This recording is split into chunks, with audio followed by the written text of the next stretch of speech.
नमस्कार, आप देख रहे हैं आज तक। आपके साथ मैं हूं अंजना ओम कश्यप और आज चर्चा इस बात पर होगी कि दिवाली आ गई है।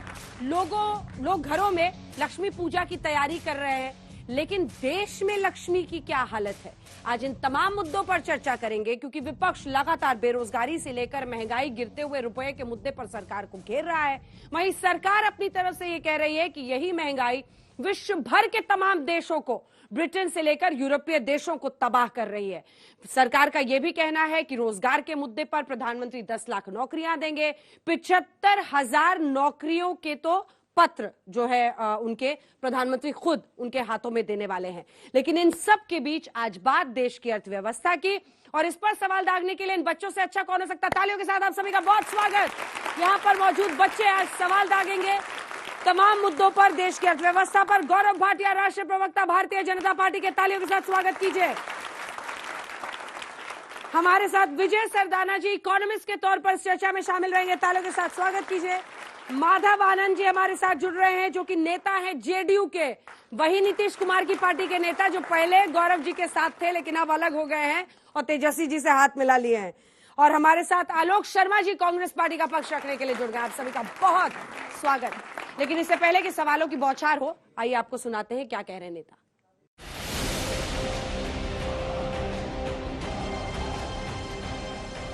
दिवाली पर बाजारों में भीड़ है, लोग जमकर खरीदारी कर रहे हैं, तो क्या महंगाई की बातें बेमानी है? विपक्ष महंगाई को लेकर सरकार से जो सवाल पूछ रहा है, क्या उनमें दम है? सुनिए दोनों पक्षों को। कुल मिलाकर देखें, दुनिया भर के देशों के साथ मिलाकर देखेंगे, जितनी महंगाई दुनिया के देशों में उससे बहुत कम कंट्रोल करने का प्रयास हमने किया है। हर कदम वो उठाए हैं कि आम नागरिक पर उसका बोझ ना पड़े। 80 करोड़ लोगों को 28 महीने तक मुफ्त में अनाज देने का काम भी दुनिया में किसी देश ने किया तो भारत ने किया है। किसी सरकार के मंत्री का इससे ज्यादा गैर जिम्मेदाराना जवाब नहीं हो सकता कि और मुल्कों की ओर देखें, हम तो आपकी ओर देखेंगे। आप ही ने तो वादा किया था ना कि महंगाई पर नियंत्रण लगा देंगे, 2 करोड़ रोजगार देंगे। आप ही ने तो कहा था कि हम 35 रुपए लीटर बेचेंगे पेट्रोल। तो यहाँ की जनता को यहाँ की जवाब दें, इधर उधर की कहानी न सुनाएं। मंत्रिपरिषद पूरी तरह जिम्मेदार है संसद के प्रति और जनता के प्रति। देश की अर्थव्यवस्था को लेकर बार बार सवाल खड़े किए जा रहे हैं। कांग्रेस ने महंगाई, बेरोजगारी को मुद्दा बनाया। दूसरी ओर सरकार पूरी ताकत से युवाओं को रोजगार देने में जुटी है। पीएम नरेंद्र मोदी कल रोजगार मेले की शुरुआत करेंगे, जिसमें 10 लाख लोगों को नौकरी देने का टारगेट है। पीएम मोदी खुद 75,000 उम्मीदवारों को नियुक्ति पत्र सौंपेंगे। अब प्रधानमंत्री के रोजगार मेले को लेकर बिहार के डिप्टी सीएम अपनी पीठ थपथपा रहे हैं। बिहार मॉडल जो है वो देश अपनाए। आज जो नीतीश कुमार जी, आदरणीय मुख्यमंत्री जी के नेतृत्व में जितनी नियुक्ति पत्र हम लोग बांट रहे हैं, आप सब जी शुरुआत यहाँ से हुई और वही काम जो है नरेंद्र मोदी जी कर रहे हैं। यानी दिवाली में वो 75,000 लोगों को नियुक्ति पत्र बांटेंगे और हम लोगों का तो सिलसिला लगातार जारी है। पिछले कुछ दिनों से डॉलर के मुकाबले रुपया लगातार कमजोर हो रहा है। लुढ़कते रुपए पर विपक्ष सरकार को घेर रहा है, तो सत्तारूढ़ पार्टी यानी बीजेपी कहती है कि पूरी दुनिया की करेंसी कमजोर हो रही है। सरकार को रुपया मिला था 54 के मूल्य पर 2014 में। 83 के पार कराने की नौबत आ गई और लगता है शतक कराकर ही दम लेंगे मोदी जी। दूसरी बात, रुपए को मजबूत करने के लिए पिछले 10 से 11 महीने में $100 बिलियन खर्चा किए गए हैं, लेकिन रुपया संभल नहीं रहा है, मजबूत नहीं हो रहा है, क्योंकि विदेशी निवेशकों को भारत की अर्थव्यवस्था पर और मोदी सरकार की नीतियों पर रत्ती भर भी भरोसा नहीं है। ये हंगर इंडेक्स इत्यादि इत्यादि ये कार्टून का विषय नहीं है, ये जन आंदोलन के विषय हैं। अगर वाकई में इनको लगता है कि देश की परिस्थिति इतनी खराब है कि इन विषयों को उजागर करना चाहिए, तो कार्टून बना के उजागर मत करिए। आप जनता के पास इन विषयों को प्रतिपादित करिए, जनता के पास इन विषयों को रखिए और देश की जनता को जनार्दन मानिए। हाल ही में आईएमएफ ने भारत के विकास दर का अनुमान घटाया है, लेकिन इसमें कोई शक नहीं कि कई अंतर्राष्ट्रीय एजेंसियों ने इस बात का भी दावा किया है कि भारत की अर्थव्यवस्था मजबूत है। आज तक ब्यूरो। गौरव भाटिया जी, पहला सवाल आपसे ही, जब जनता ही ये पूछे कि महंगाई की मार कब तक झेलेंगे, जब जनता ही पूछे कि रोजगार को लेकर सरकार क्या कर रही है, इस बयान का जस्टिफिकेशन भी आपके मुंह से समझना चाहेंगे कि डॉलर मजबूत हो रहा है लेकिन रुपया कमजोर नहीं हो रहा है, क्या मतलब था? मैं दोनों बातों का उत्तर दूं। पहले तो देखिए, ये देश जानता है कि ईमानदार प्रधानमंत्री हैं, और वो प्रधानमंत्री आज जब ये बड़ी घोषणा करते हैं, सभी युवाओं को पता चलता है कि 75,000 नए रोजगार का सर्टिफिकेट दिया जाएगा और जून 2023 तक 10 लाख भर्ती और करी जाएंगी।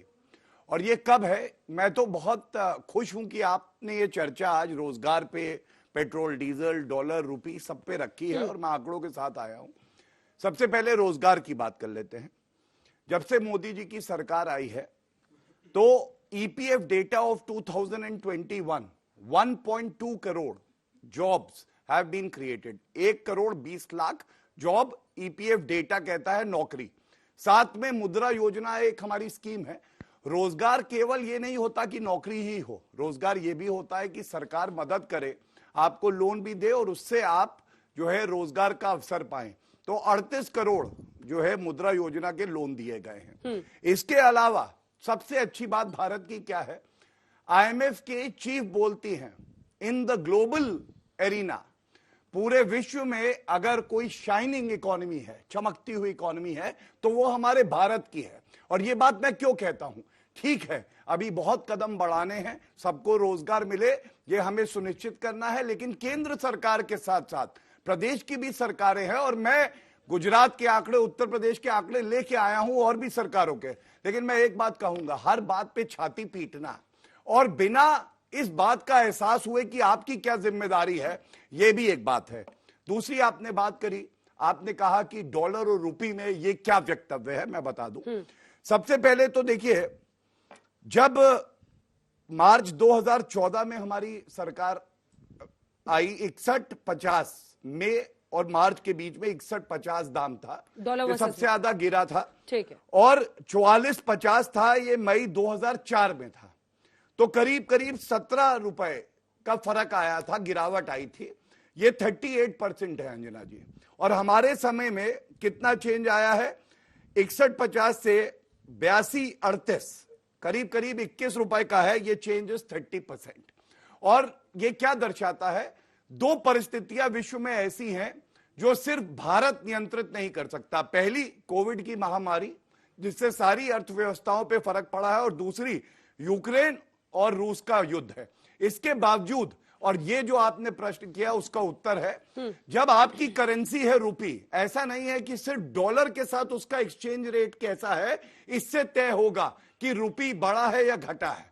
बाकी करेंसीज भी वर्ल्ड में है जिनके साथ आपका ट्रेड हो रहा है। तो पहले 6 महीने में 2022 के रुपी 6% गिरा था, यूरो 11%, 6%, 11.6% गिरा है यूएसडी के बनस्पत, pound 13.2%, yen 19.2% Japanese currency. What does it show? ये क्या दिखाता है? ये दिखाता है कि येन 19% गिर रहा है डॉलर के कंपैरिजन में, आपकी करेंसी 6% गिर रही है। तो बेहतर कर रही है और करेंसी से। डॉलर की डिमांड क्यों बढ़ी है? मैं ये भी बता दूं, वहां पे इंटरेस्ट रेट जो है वो बढ़ाए गए हैं। जब इंटरेस्ट रेट यूएस में बढ़ा है तो जो इन्वेस्टमेंट भारत आता था उसको यहां से खींच के वो अपनी कंट्री में डाल रहे हैं, जिससे कि आपका करेंसी एक्सचेंज हो रहा है। लेकिन लॉन्ग रन में एक बात याद रखिएगा, हमारी अर्थव्यवस्था, जैसे आईएमएफ भी कह रहा है, बाकी वर्ल्ड एजेंसीज भी कह रही हैं, सबसे मजबूत है। और एक आंकड़ा और दे दूं, अगर 15 सेकंड और दे दें, ये महत्वपूर्ण है। ये मेरे पास है कि वर्ल्ड इकोनॉमीज कैसा कर रही हैं पूरे विश्व की। गौरवान्वित होना चाहिए आपको कि जो एस्टिमेट है 2023 का और ये आईएमएफ का है, 6.1% पे हम ग्रो करेंगे। चीन का उदाहरण ये देते हैं, 4.1% पे ग्रो करेगी। जर्मनी जो है वो -0.3%, फ्रांस 0.7%, इटली -0.2%, और यूनाइटेड स्टेट्स 1%। ठीक है। कहां 1%, कहां 6.1%। ये दिखाता है फंडामेंटल्स हमारी इकोनॉमी के स्ट्रांग है, और हमारे पास जो डिविडेंड है वो हमारे युवा है, हमारी मैन पावर है, और इसीलिए लॉन्ग रन में भारत बहुत अच्छा करेगा और वाकई सुपर पावर। अब अतुल अंजान जी भी हमारे साथ जुड़ गए हैं, सीपीआई के नेता है, तालियों के साथ उनका भी स्वागत कर दीजिए। आलोक जी, जल्दी से आपके पास आते हुए, दो विकट परिस्थितियां जिससे इनकार कोई नहीं कर सकता है, सदी की सबसे बड़ी महामारी और यूक्रेन रशिया वॉर। बावजूद इसके वो कह रहे हैं कि आपके यूपीए शासन में 38% डॉलर के मुकाबले रुपया गिरा था और उनके शासन में 30%। फिर भी आप लोग इस पर घेर रहे हैं, आपका इस पर जवाब? मुझे मालूम है इस प्रकार से रुपया इतनी तेजी से गिर नहीं सकता। अरे नेपाल का रुपया नहीं गिरता है, बांग्लादेश की करेंसी नहीं गिरती है, पाकिस्तान की करेंसी नहीं गिरती, श्रीलंका की करेंसी नहीं गिरती। क्या कारण है हिंदुस्तान का रुपया पतला होता जा रहा है? ये जवाब देना पड़ेगा आपको। देश आपसे जवाब मांग रहा है। कैसे नहीं होता? मैं शासन में बैठा हूं, मुझे मालूम है इस प्रकार से रुपया इतनी तेजी से। भाइयों बहनों मित्रों, रुपया आईसीयू में चला गया है। अब वेंटिलेटर पे भेज दिया मोदी जी ने, और वेंटिलेटर भी नकली वाले हैं, वो बीजेपी के जो लोग बनाते हैं ना वेंटिलेटर, वो लगा दिए हैं। दो मुद्दे हैं। यूक्रेन की बात कर रहे हैं। 3 महीने पहले ही मोदी साहब ने पार्लियामेंट में खड़े होकर कहा कि पहले की सरकारें विश्व में युद्ध होते थे तो उसके पीछे छुपकर खड़ी हो जाती थी। अब कहां खड़े हो रहे हैं आप? पंडित नेहरू जी का स्टेटमेंट पे कहा था उन्होंने। दूसरी चीज, कोरोना की बात करते हैं। कोरोना से पहले क्या हालत थी? कोरोना से पहले भी बेरोजगारी 45 वर्षों की हाईएस्ट थी। एसएससी और यूपीएससी के, बैंकिंग के तमाम जो एप्लीकेशन फॉर्म थे वो कोरोना से पहले ही बंद हो गए थे। अब वापस मुद्दे पर आते हैं। रुपया आज 83 के पार है, लेकिन आप देखिए रुपया नहीं गिर रहा है, डॉलर ऊपर जा रहा है। अरे भाई, वित्त मंत्री के मुंह से इस तरह का बयान विदेश की भूमि पर मोदी साहब ने भी कहा था कि 2014 से पहले जो लोग भारत में जन्म लेते हैं उनको शर्म आती है भारतीय बताते हुए। आज विदेश की भूमि पर जाकर ये कह रहे हैं। 410 में वो Smriti Irani madam cylinder sir पर लेकर घूमती थी सड़कों पर, 1150 पे चू नहीं कर रही, एक शब्द नहीं बोलती। वेस्ट बंगाल का चुनाव था, 66 दिन तक पेट्रोल डीजल के दाम नहीं बढ़े, उसके बाद ताड़म तोड़ बढ़ गए। 27 लाख करोड़ रुपया एक्साइज ड्यूटी से कमा के, और ये सरकार कह रही है कि साहब हम तो कोरोना के पीछे खड़े हुए। 50 लाख से ज्यादा मृत्यु हो गई, और जो हालत हुआ सुप्रीम कोर्ट और हाई कोर्ट ने जिस तरह की फटकार लगाई कोरोना में, वो आप लोगों ने देखा था। 225 रुपए किलो में सरसों का तेल बिक रहा है। पर कैपिटा इनकम, पहले देश के प्रधानमंत्री, क्योंकि 18 घंटे काम करते हैं वो, पर कैपिटा इनकम 1,14,000 से 91,000 पर आ गई, पहले हैं। भुखमरी के इंडेक्स पर पाकिस्तान, नेपाल और बांग्लादेश से पीछे चले गए। काम बहुत हो रहा है। मॉल न्यूट्रिशन में नीति आयोग की रिपोर्ट है 1 महीने पहले की, 84% बच्चे मॉल न्यूट्रिशन पैदा हो रहे हैं। फूड सिक्योरिटी बिल, क्योंकि मोदी जी को अपना फोटो चिपका के वहां पे 5 किलो राशन बांटना है, इसलिए हो रहा है। रेवड़ियों की बात करते हैं। कल मोदी साहब गुजरात में 2 सिलेंडर बांट के फ्री, और पीठ थपथपा रहे थे अपने मुख्यमंत्री की। मैं भूपेंद्र पटेल भाई का अभिनंदन करता हूं कि इन्होंने 2 सिलेंडर मुफ्त दे दिए। अरे भाई, कुछ तो शर्म करो। जिस तरह के भाषण आप पहले देते थे, और इस तरह के भाषण जिस तरह के आप लोगों ने दिए, भाइयों बहनों मित्रों, 2022 में किसान की आमदनी डबल हो जाएगी। हो गई क्या? 32 रुपए पर कैपिटा किसान की आमदनी से 27 में पहुंच गए। सबके छत, घर पे छत होगी, सबको मिल गई छत। 38 करोड़ मुद्रा लोन, मोदी जी 28 बताते हैं, इनके वित्त मंत्री 33 बताते हैं, गौरव भाटिया जी 38 बता रहे हैं। हिंदुस्तान में 23 करोड़ परिवार हैं, और 38 करोड़ मुद्रा लोन बांट दिए इन्होंने। किसको दिया भाई? वो पकौड़े तल रहे थे सब वो। भाई किसको दिया 38 करोड़ लोन? 1 मिनट, मैं उत्तर देश के ऊपर कर्जा में, देश के ऊपर कर्जा जिस दिन मोदी जी आए थे, आज 4 गुना कर्जा बढ़ गया देश के ऊपर। मेरे सवाल को 4 गुना कर्जा देश के ऊपर बढ़ आपने दे दिया क्या? सुनते नहीं। मैंने आपके 2 सवाल थे, दोनों का जवाब नहीं, आपने नहीं दिया। 38% गिरावट इन यूपीए सरकार बनाम 30% गिरावट इन गिर ही नहीं रहा। आप सवाल गलत पूछ रहे हैं। निर्मला सीतारमण जी कह रही है आप अपने वित्त मंत्री पे भरोसा नहीं करते। ये आपका जवाब है। मेरा यही जवाब है। सर, चुटकुले करने तो आई नहीं हो सर आपके साथ। बीजेपी पूरे देश के साथ चुटकुले आप उनके साथ, पूरे देश के साथ चुटकुला कर रहा है देश। ये बीजेपी मेरे सवाल का जवाब दीजिए सरकार। मेरे सवाल का जवाब। अरे मैं कह रहा हूँ गिरा ही नहीं है। अभी गिरा कहाँ रुपया? अभी तो गिरेगा। जनवरी आने दीजिए, 100 के पार जाएगा। ठीक है सरदाना जी, आपके पास आते हुए इकोनॉमिस्ट का आ जाए, उसके बाद से मैं अतुल जी के पास सीधा जाऊंगी। क्या है? मतलब सरकार अपनी तरफ से कह रही है कि हमने विषम परिस्थितियों का सामना किया, लेकिन इससे कोई इनकार नहीं कर सकता कि महंगाई जिस तरह से बढ़ रही है, आम आदमी की आमदनी घटी है कोविड के बाद, उस पर जबरदस्त मार है। क्या है सही तस्वीर? सरकार जो कहती है कि वॉर की वजह से या कोविड की वजह से बड़ी बड़ी अर्थव्यवस्थाएं हैं कुछ जो सामना भी कर रही हैं, लेकिन वही डॉलर भी मजबूत हो रहा है ना, खुद ही स्वीकारा उन्होंने, तो हम क्यों नहीं? देखिए, बहुत महत्वपूर्ण चर्चा है इस बात को लेके, लेकिन अगर हम ये कहें कि महंगाई नहीं है, हाँ। तो हर आम आदमी जब बाजार जाता है तो उसको महंगाई दिखती है, हाँ। तो ये तो फैक्ट है, सबके सामने है। अब रही बात कारणों की कि इस पे महंगाई के कारण क्या है। दो स्थिति हमारे सामने है। एक तो है जो आयातित महंगाई है, जो हमारी एनर्जी डिपेंडेंसी इंटरनेशनल मार्केट पे है। हम क्रूड की बात कर रहे हैं, पेट्रोलियम की बात कर रहे हैं, फर्टिलाइजर की हम बात कर रहे हैं।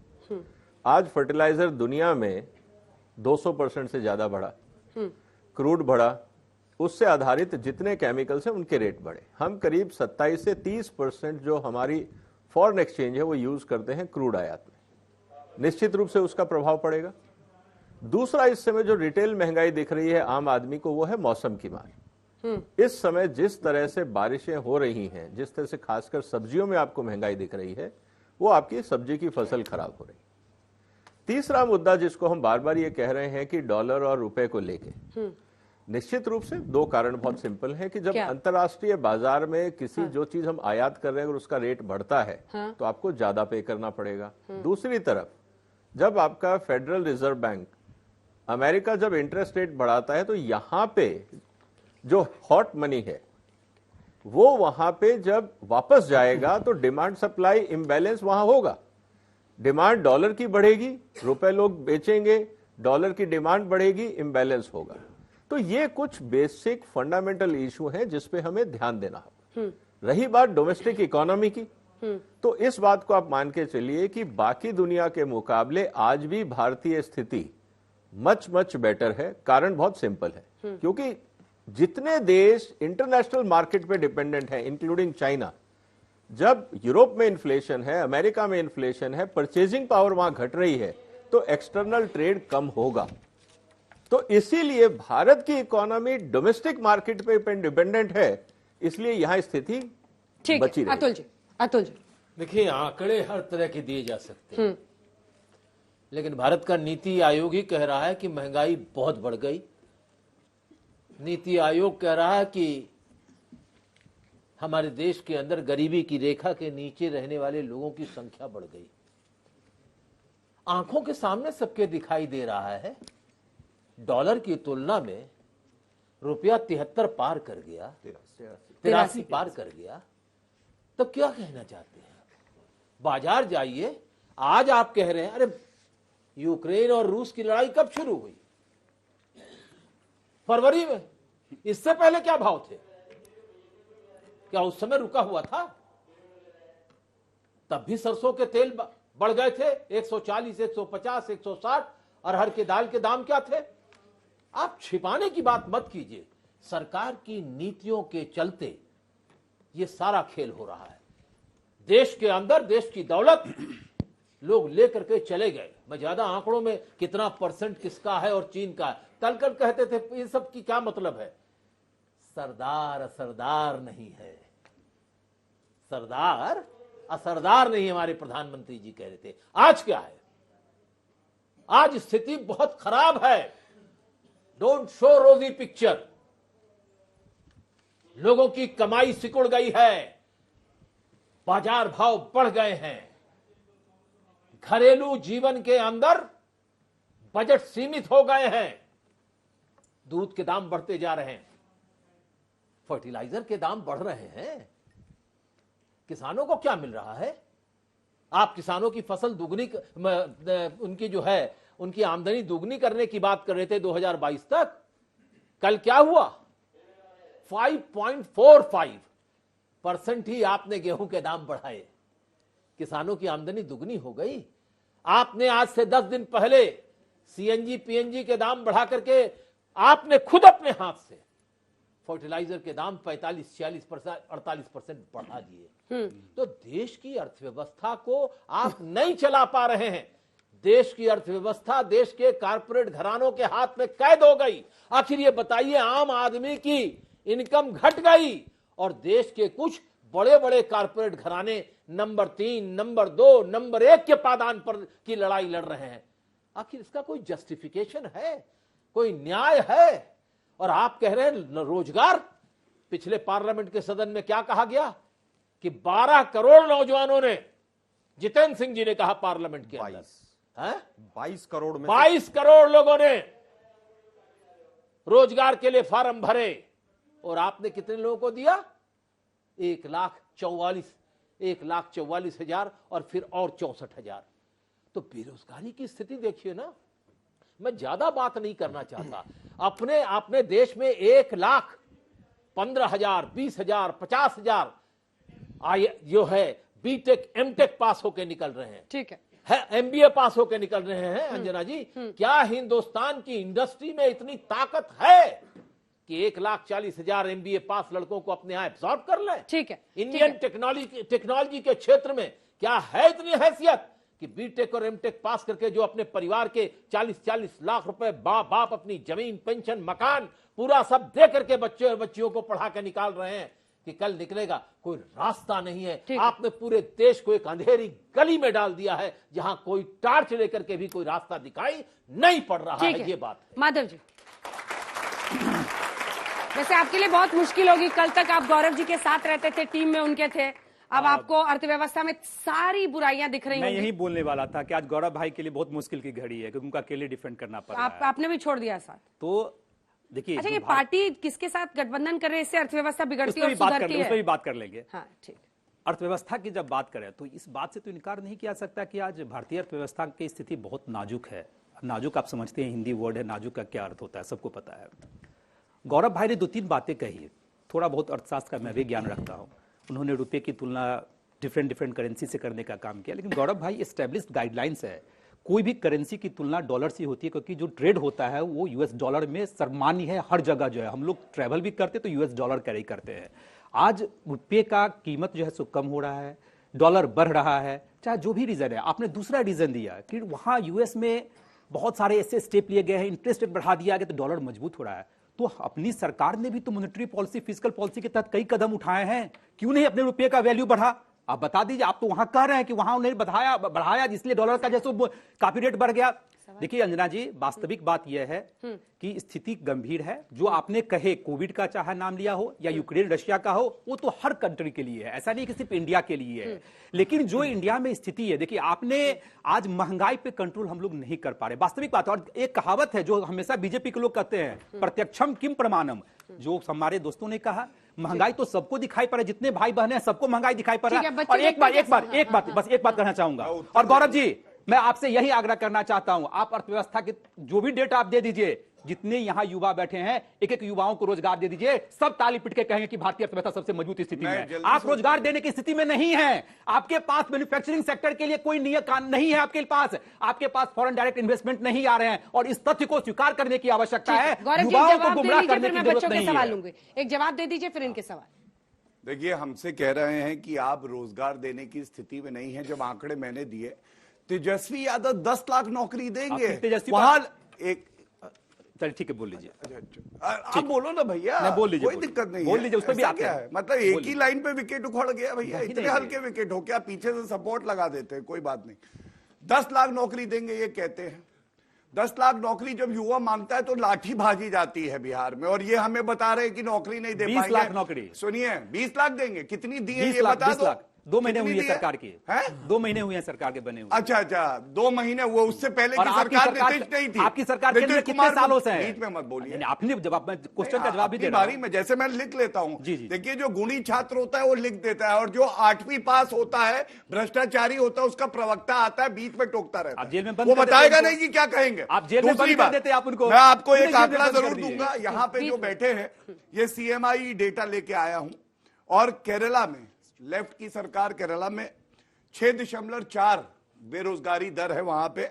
गुजरात में 1.6%, कर्नाटका 3.8%, मध्य प्रदेश 0.9%, महाराष्ट्र 4%, उत्तर प्रदेश 4%, 38% हरियाणा में। शांत हो जाइए, उसका भी पढ़ दीजिए ना। आप पे आ रहा हूं, शांत आपसे थोड़ी ना आऊंगा मैं, बहुत शांत रहिए। अभी आप प्रधानमंत्री के लिए कह रहे थे, मुझे ये भी हरियाणा एक का डाटा प्रधानमंत्री बताइए। थे। आलोक मुझे जी, हरियाणा का डाटा एक-एक बताइए। करके अभी आलोक बोल जी, रहे प्लीज थे। चिल्ला चिल्ली मत कीजिए। ये भी एक प्रधानमंत्री थे। ये एक बैठक चल रही है, भारत का झंडा लगा है, सोनिया गांधी बैठी है और बगल में बैठाया हुआ है मनमोहन सिंह जी को। ये भी एक प्रधानमंत्री थे। आज जब प्रधानमंत्री दहाड़ते हैं तो अच्छे अच्छों को पता चल जाता है कि नरेंद्र मोदी जी भारत के प्रधानमंत्री है, ये जान लीजिए। दूसरी बात आपसे मैं कहना चाहता हूं, बहुत आसान होता है तंज करना, ये नहीं ठीक हुआ, वो खराब है। मैं पूछता हूं, बेरोजगारी, गरीबी, ये तो मानसिकता है। ये राहुल गांधी विदेशी भूमि पे जाके कहते हैं। और राजस्थान का बेरोजगारी दर 28% और वहां के बेरोजगार लखनऊ जाते हैं, क्योंकि प्रियंका वाड्रा गांधी राजस्थान नहीं जाती हैं, वो लखनऊ में कैंपेनिंग कर रही थी। ये बात अलग है, जनता लताड़ती है। 399 सीटों पे चुनाव लड़ते हैं, 387 पे जमानत जब्त हो जाती है। क्रेजी बॉल की तरह उछल रहे हैं, प्रियंका वाड्रा आ गई, हम सब जीत जाएंगे। 2 सीटें आई, 2 सीटें। Don't be crazy, B normal, work hard, be honest. और उधर अतुल अंजान जी से भी एक बात कह कला है इनमें। प्लीज 80-20 पे भी बात कर लीजिए, हिंदू मुसलमान पे भी बात कर अभी लीजिए। आइए गुजरात आइए कभी। अरे भाई, भारत 10 लाख, में ही है। अरे भाई, इटली में नोटबंदी से क्या मम्मी निकला कह रही है, इस पर बेटे लोग बताइए। पिज्जा ऑर्डर कर दूं, इटली नोटबंदी में अरे कितना आप गुजरात काला धन आइए ना। निकला उसमें बताइए। आपकी यात्रा को और थोड़ा सा गडकरी जी मोड़िए। क्या झूठ बोल रहे हैं गुजरात इसमें भी भारत बताइए। में ही है। एसएससी के कितनी गुजरात आइए। वैकेंसी निकली ये उसका कौन सा- उत्तर अच्छा दीजिए। आप बताइए, मैं किसी के बीच में जनता बोला नहीं, था? नहीं, आप क्यों नहीं आप क्यों नहीं सुन पटांग बात सकते करेंगे बताइए? तो बोलना पड़ेगा। आपको आलोक जी, बीच इतनी- में मत बोलिए, प्लीज। इनके पेपर पे लिखा है राहुल का नाम जपना, पराया माल अपना। और मैं आंकड़े दे रहा हूं, मैं कागज लेके आया। अंजना जी, अब उत्तर देने का मौका मैं कागज दीजिएगा। लेके आया। ये ईमानदारी और अंजना जी, घोटाले उत्तर वालों देने का फर्क मौका है। दीजिएगा एक मुझे। आंकड़ा नहीं दिया अपने प्रदेश का। मैं अब उत्तर दूंगा छत्तीसगढ़ सारे का के आंकड़ा सारे। दीजिए। सारे बताइए आंकड़ों मुझे। पे उत्तर दूंगा मैं, आपने आप बोल मैनिफेस्टो लीजिए में पहले। वादा किया, इन्होंने किसानों की बात करी। प्रधानमंत्री किसान सम्मान निधि 2 लाख करोड़ रुपए किसानों को मिले, 12वीं किस्त अभी दी है। एमएसपी हमने अभी घोषित करी है। अरे एमएसपी का वादा तो आपने किया था, 8 साल ठंडे बस्ते में वो फाइल डाल दी। किसान भाइयों की चिंता है तो नरेंद्र मोदी जी को है, युवाओं की चिंता है तो नरेंद्र मोदी जी को है। और हो सकता है कि आपकी उम्मीदें बहुत बड़ी हो, लेकिन हम में वो दमखम है, एक साथ चलेंगे तो उन उम्मीदों को पूरा करके रुक जाइए, दिखाएंगे। दो ये तीन हमें सवाल दमखम लेंगे। है। पहले सवाल। As our finance minister said that this is Hindi में पूछ सकते हैं? तो फाइनेंस मिनिस्टर ने कहा कि रुपी जो है स्लाइड नहीं कर रहा, मतलब डॉलर स्ट्रेंथ कर रहा है, लेकिन उसकी वजह से जो हमारा जो फॉरेक्स रिजर्व 6 मंथ लो पर है, करंट अकाउंट डेफिसिट में फर्स्ट ईयर फाइनेंशियल 23 में 2.5% टोटल जीडीपी का, वो रुपी स्लाइडिंग की वजह से ही तो हो रहा है। डॉलर स्ट्रेंथ और रुपी गिरे बात एक ही है ना। सरदाना जी इसका जवाब देंगे? मैं उत्तर दे दूं? अच्छा आप दे दीजिए, फिर मैं ऐड कर दूंगा। कहा आपने, हकीकत हमारे सामने है, जिस तरह से ग्लोबल सिचुएशन है, और जब तक फेड अपने इंटरेस्ट रेट बढ़ाता रहेगा ये स्थिति चलती रहेगी। मेरा ये मानना है कि फाइनेंशियल ईयर वेस्टर्न वर्ल्ड में दिसंबर में खत्म होता है। इस समय पूरी इकोनॉमी को उनको स्टेबलाइज करना है बिकॉज ऑफ यूक्रेन एंड बाकी क्राइसिस को लेके। दिसंबर तक ये अनसर्टेनिटी रहेगी। जब नया फाइनेंशियल ईयर आएगा, क्योंकि इस समय बैंकों को और कंपनियों को जो दुनिया भर में उन्होंने इन्वेस्टमेंट किए हुए थे हॉट मनी का, now they have to withdraw and take it back to clean the balance sheet. अभी ये सब चीजें स्थिति में अनसर्टेनिटी है। मेरा एस्टिमेट यह है कि दिसंबर तक रहेगा। जैसे ही नया फाइनेंशियल ईयर शुरू होगा वेस्टर्न वर्ल्ड में, जब करेंसी रीडिप्लॉय होगी, इन्वेस्टमेंट शुरू होंगे, आपको यहाँ पे स्टेबिलिटी आती दिखेगी। ठीक है, अगला सवाल। मेरा सवाल बीजेपी से है। जब बीजेपी महंगाई और बेसिक मुद्दे पे राजनीति क्यों नहीं करती है, और जो महंगाई बढ़ रहा है तो बीजेपी उसके लिए क्या स्टेप उठा रही है? आप हिमाचल और गुजरात में जो इलेक्शन है कामकाज पे वोट मांगेंगे? और एक सवाल है जेडीयू से, नीतीश कुमार तो मुख्यमंत्री बने हुए हैं, बिहार का क्योंकि मैं भी बिहार से हूँ, बिहार का शिक्षा, स्वास्थ्य और बिहार में रोजगारी, उसके लिए सरकार क्या सॉल्यूशन कर रही है? ठीक है, एक साथ दोनों का जवाब लेंगे। बैठिए, नीचे आइए। हाँ, नमस्कार सर, मेरा जवाब बीजेपी के प्रवक्ता से है। सर आप प्रश्न, हाँ, मेरा जो प्रश्न है वो आपसे ही है सर। सर आपने जैसे कहा कि आईएमएफ ने कहा कि इंडिया की जो इकोनॉमी है वो एक साइनिंग इकोनॉमिक है, और हाल में ही आप देखेंगे तो आईएमएफ ने ही, उन्होंने जो पहले जीडीपी का अनुमान लगाया था वो 7.4 रखा था, और उसे घटा के अब उन्होंने 6.8 कर दिया। और सर मेरी बहुत सारी सवालें हैं आपसे। सर जैसे मैं ये पूछना चाहता हूं कि अभी अगर हम बेसिक, क्योंकि एक कहावत है सर कि दूर का ढोल अक्सर सुहाना ही लगता है। तो अगर आईएमएफ सर, जैसे अगर हम पेट्रोल पे देखते हैं तो अभी वो जो उसकी कीमत है सर, वो अभी तक में ऐतिहासिक काल में सबसे सबसे ऊंचे स्तर पे है सर। और अगर हम आपकी ही द्वारा चलाई गई योजनाओं के बारे में बात करते हैं, जैसे अगर हम सब्सिडी योजना के बारे में बात करते हैं, तो एक तो और जहां पे आप महिलाओं को फ्री में सिलेंडर जैसी सिलेंडर या ईंधन देने की योजना चलाते हैं, और दूसरी ओर आप जो घरेलू ईंधन है उनके जो दाम है उसको हाई कर देते हैं सर। तो ये कहां तक ये गौरव जी जवाब दीजिए। देखिए, सबसे पहले तो एक और प्रश्न है, एक सेकंड प्लीज, जल्दी से, नीचे आइए। सर मेरा सवाल बीजेपी प्रवक्ता से है कि पेट्रोल के दाम बढ़ रहे हैं और उसके वजह से भी रुपये पे इफेक्ट पड़ रहा है, और उससे क्या है इन्फ्लेशन आएगा, और आरबीआई क्या है रेपो रेट बढ़ा देगी, उससे सर पछताएंगे, और सर हम ही लोग आम जनता ही सर प्रॉब्लम होगा उसके लिए। तो इसके लिए आप क्या कहना चाहते हैं? ठीक, मैं उत्तर देने का प्रयास करूंगा। देखिए, सबसे पहले इन्होंने कहा कि आईएमएफ का जो इकोनॉमी का रेटिंग आया है उसमें गिरावट आई है, तो मैं बिल्कुल आपकी बात से सहमत हूं। मैं आपको बताता हूं कि कुछ चीजें ऐसी हैं जो हमारे नियंत्रण में नहीं होती हैं, क्योंकि हमारी इकोनॉमी आज पूरे विश्व में 5th लार्जेस्ट इकोनॉमी बन गई है। फॉरेन फैक्टर्स होते हैं, लेकिन अगर ग्रोथ रेट, देखिए मैं आंकड़े लेके इसीलिए आया हूं, मैं चाहता हूं कि विश्वास जागे जनता का, और हम लोग ऐसे ही ये नहीं कि व्हाट्सएप यूनिवर्सिटी या राहुल गांधी यूनिवर्सिटी के जो डेटा है उससे बात करें, हम लोग ऑथेंटिक डेटा पे बात करें। और मैं आपको बताता हूं, देखिए 2021 का प्रोजेक्शन भारत का था 8.7%, चाइना का था 8.1%, हमारे को 6.8% किया 2022 में, और 23 में 6.1%। चीन का 8.1% से 3.2% कर दिया, 5% कम किया है। और भारत का जो रीअसेसमेंट भी हुआ तब भी it is the fastest growing largest economy in the world. Second, आपने मुझसे पूछा कि फॉरेक्स रिजर्व की बात करी, तो फॉरेक्स रिजर्व मैं आपको बता रहा हूं, यहां पे विजय जी हैं वो भी बता देंगे। 2014 में जब हमारी सरकार आई, the forex exchange reserve of India कितने पे था? 322 बिलियन यूएस डॉलर्स। ये जून 2020 में पहली बार, क्योंकि आर्थिक जो हमारी नीतियां हैं वो अच्छी थी, 500 बिलियन यूएस डॉलर्स क्रॉस हुआ, और आज की डेट में भी 630 बिलियन यूएस डॉलर्स से जाके हमने उसका इस्तेमाल किया अपनी करेंसी को स्टेबलाइज करने के लिए, लेकिन 570 बिलियन यूएस डॉलर पे आज भी है, जो ऐतिहासिक है, और हमारे पास इनफ कुशनिंग है। तीसरी एक बात और पूछी गई थी, अगर मैं उस पे भी, देखिए गैस के सिलेंडर पे बात हुई और महंगाई पे, मैं समय कम है इस सेक्शन में, तो मैं आपसे गैस के सिलेंडर पे बात कर लेता हूं। दिक्कतें आती हैं, सरकार चलाएंगे, सबकी उम्मीदें होती हैं, और हमारे को इस बात पे गर्व है कि कोई भी दिक्कत आई हो, कोविड की बात कर रहे थे, आप याद करिए जब टीके लगने थे तो यही कांग्रेस पार्टी की सरकार, राहुल गांधी, सोनिया गांधी ने कभी अपील भी नहीं करी कि टीका लगवा लो, भारत में निर्मित है। ये कहते थे खतरनाक है कोवैक्सीन, लगवाना मत, टेस्ट नहीं हुए हैं, भूपेश बघेल ने कहा। और 220 करोड़ सुरक्षा कवच मिले हैं आज भारतीयों को, हम लोग आगे बढ़ा रहे अपने देश को। ये किसकी वजह से? एक ईमानदार प्रधानमंत्री की वजह से है। और दूसरी बात बता दूं, बस अंत करूंगा, एक मिनट, इसके बाद अंत हो जाएगा। भाषण ही होता रहता है, मतलब कहीं से कहीं तक। अरे भैया आप शांत हो जाइए। नहीं, शांत तो आपने पूरे देश को ही कर रखा है, कोई बोल नहीं सकता इस देश में। ठीक है, बोलने सुनिए, में पूरा और करें, मैं आपसे एक अंत कर रहा हूं। प्रधानमंत्री जी ने कभी ये नहीं कहा होगा, जैसे कि रेणुका चौधरी ने कहा था, जब 1241 रुपए का सिलेंडर था जनवरी 2014, डेट लेके आया हूं, उनसे पूछा 1200 का सिलेंडर है, कह रही है हाँ, कैसे गरीब हो, 1200 का सिलेंडर नहीं ले सकते। अरे हम तो कह रहे हैं मुफ्त सिलेंडर दिए हैं, आगे दाम भी कम होंगे, लेकिन कभी भी हमारे साथ जो लोग खड़े हैं उनका मजाक नहीं उड़ाएंगे जैसे रेणुका चौधरी ने उड़ाया था। आलोक जी, उसके बाद देखिए मैं एक एक चीज का जवाब देता हूं। देश को बताना होगा कि नोटबंदी में कितना काला धन आया, नोटबंदी पहुंच गया। मैं आ रहा हूं, इकोनॉमी पे चर्चा है आपकी, जो गलत पॉलिसीज जो थी, 60 लाख लोगों की नोटबंदी करा दी थी, नोटबंदी पे बात करेंगे, उसके बारे में चर्चा होनी जरूरी।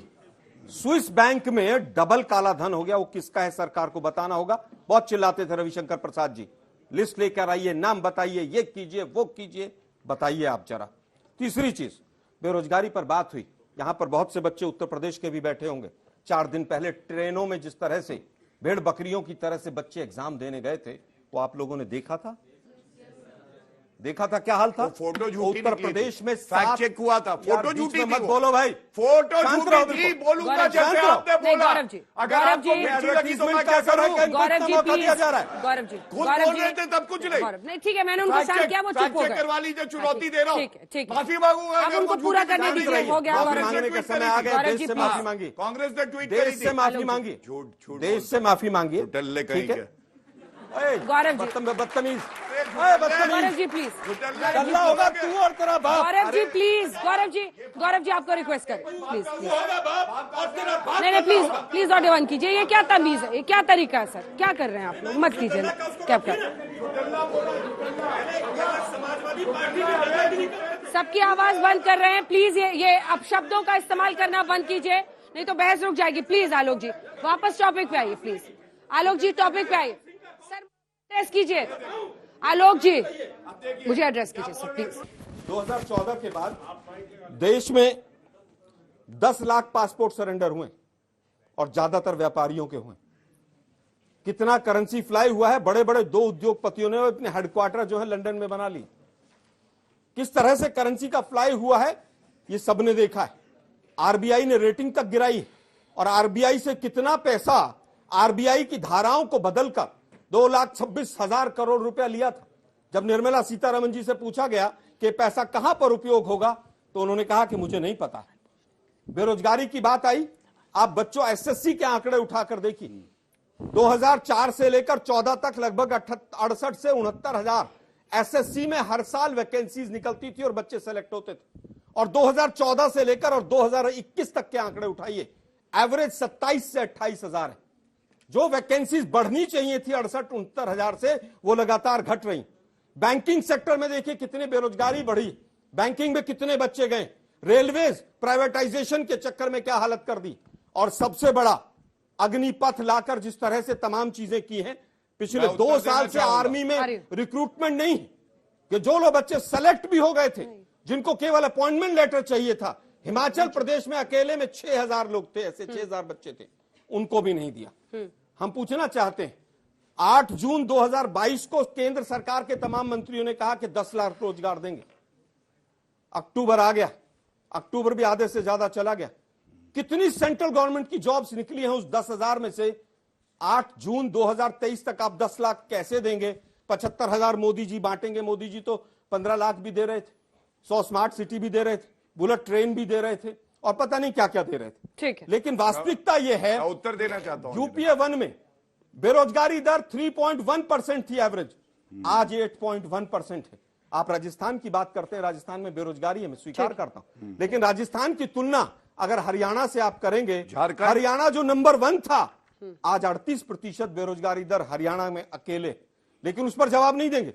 बहुत कम हो गई है वैकेंसीज, जो वैकेंसीज 2014 से पहले थी वो बहुत कम हो गई है। और मैं बस ये पूछना चाहती हूँ सर कि हम जब आपको टैक्स पेमेंट कर रहे हैं, सब कुछ कर रहे हैं सर, तो अमीर और अमीर होते जा रहा है, गरीब और गरीब होते जा रहे हैं और मिडिल क्लास की तो कमर टूट गई है, ऐसा क्यों है सर? ठीक, पूछिए जल्दी पूछिए। मेरा सवाल कांग्रेस प्रवक्ता जी, कांग्रेस के प्रवक्ता से, उन्होंने भी ये बात बोली कि यूपी में क्या हाल है। यूपी तो बिल्कुल सही चल रहा है, अब राजस्थान का बताइए ना। राजस्थान में भी पेपर हुआ था, राजस्थान में पेपर लीक हो रहे हैं, झारखंड में भी पेपर लीक हो रहे हैं। तमाम सवाल आपकी तरफ थे। देखिए, सारे जो प्रश्न पूछे गए या बात रखी गई आंकड़ों के तौर पे बता देता हूं। अभी बात कर रहे थे कि 2 ऐसे धन्ना सेठ है जिनका भला हो रहा है, बाकी सब गरीब। अच्छा, ये एक तस्वीर लेके आया हूं, ये देख रहे हैं? अरे ये क्या है? अशोक गहलोत और अदानी है ये तो, और इनको कह रहे थे गौतम भाई आओ बैठो हमारे साथ। मतलब अगर ये करे तो सब बढ़िया है, अगर दूसरा व्यक्ति रोजगार उत्पन्न करे तो वो गलत है। दूसरी तस्वीर दिखा देता हूं, ये देखिए, ये इंदिरा गांधी है, साथ में धीरूभाई अंबानी है। मतलब उस समय से तालमेल था, लेकिन अगर भैया करें तो भैया फिर नहीं। अरे वो गांधी परिवार भूखा बेचारा रोटी मांग रहा है उनसे, अगर राहुल गांधी को पिज्जा मिल जाएगा तो क्या दिक्कत है, लेकिन आपने किया तो गलत किया। दूसरी बात, चुप रही है, शब्दावली का ज्ञान मत दीजिए, रुकवाइए इस तरह की शब्दावली को, गलत बात शांत हो जाइए। एक सांसद के लिए आज तक के स्टूडियो में चलेगा दुर्भाग्य। और जो प्रधानमंत्री के लिए कहता है कि चौकीदार चोर है, प्रधानमंत्री के लिए कहता है चौकीदार चोर है, इस तरह की शब्दावली नहीं चलेगी। वो ठीक है, रुकवाइए इनको, शब्दों की मर्यादा को बना। चौकीदार चोर है के लिए माफी मांगेंगे? अभी बोलिए, मैं माफी मांगूंगा। मैं फिर कह रहा हूं चौकीदार चोर है और नहीं कह रहे ना, तो मैं कह रहा हूं जांच करवाइए उसकी। खानदानी चोर है राहुल गांधी और सोनिया गांधी, खानदानी चोर, खानदानी चोर। और सुनिए जनता की बात करते हैं। मोदी जी 21 लाख रुपए गुजरात से दिल्ली आए, दे के आए कि बच्चियों को पढ़ाना सरकारी कर्मचारी। ये क्राइम मास्टर गोगो 3.5 लाख करोड़ आपकी जेब का 10 रुपया निकाल देंगे। 3.5 लाख करोड़ का क्या कर्जा गुजरात के ऊपर चढ़ा दे रहा है मोदी। एक सुनिए मेरी, गुजरात के ऊपर भी और देश के ऊपर बोलिए आप।